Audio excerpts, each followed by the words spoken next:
नमस्कार बच्चों, स्वागत है आपका विष्णु गुरुजी क्लासेज में। आज हम बात करने जा रहे हैं जो आपके 10वीं के जो बोर्ड की क्लास में जो आपकी प्रश्नावली है, आपकी प्रश्नावली ट्रिग्नोमेट्री उससे संबंधित।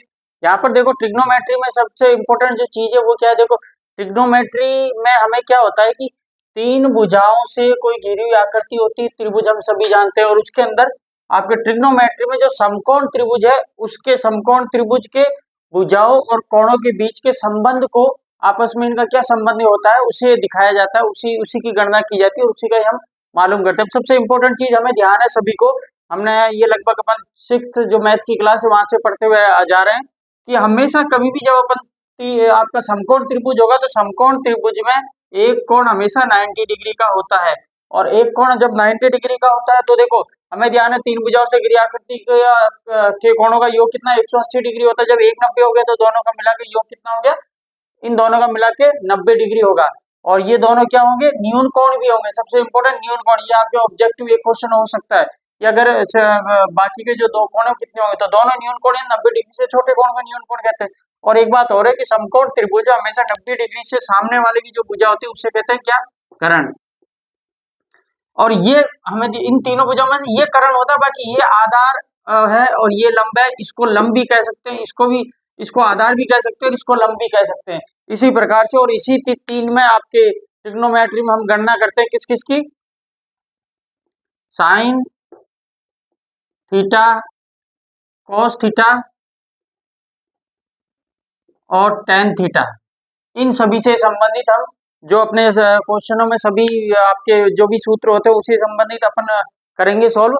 और इसी प्रकार जैसे भी अपन अब इसमें सबसे इंपॉर्टेंट चीज क्या होती है, देखो मैं बताऊं आपको कि अगर जैसे सपोज करो कि हमें अगर ये वाला कोई कोण दे दे, जैसे इस त्रिभुज का अपन नाम दे देते हैं एक बी सी। इसमें सबसे ध्यान रखने वाली इंपॉर्टेंट चीज सिर्फ यही एक ही है, अगर हमें ए बी सी अगर कोई तीन कोण दे दे, अगर हमको कोण ये अगर देगा तो अगर कोण सी दे हमें, तो हमारे सी कोण के लिए लंब ये होगा और आधार होगा ये।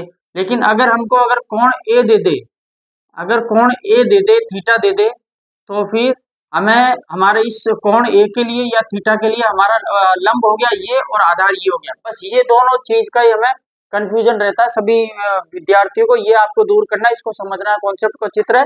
बाकी ये वाली भुजा तो करंट रहती है, इसमें कोई अब दो राय नहीं है।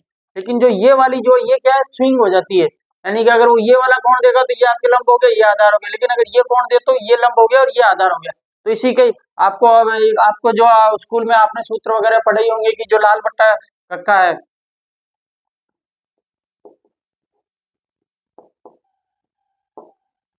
लंब बटा कर्ण, आधार बटा कर्ण, लंब बटा आधार, ये होता है आपके साइन का मान, साइन थीटा, ये होता है कॉस थीटा, ये होता है टेन थीटा, ये होता है कॉट थीटा, ये होता है सेक थीटा और ये होता है आपके कोसेक थीटा। तो अगर हमें साइन थीटा पूछे जब तो लंब बटा कर्ण, कोस थीटा पूछे जो आधार बटा कर्ण, और आपके टेन थीटा पूछे तो लंब बटा आधार।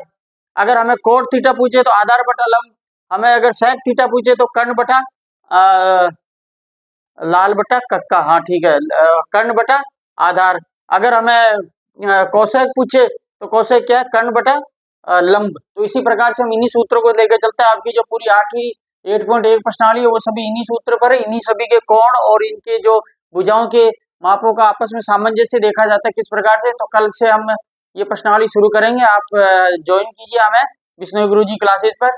धन्यवाद।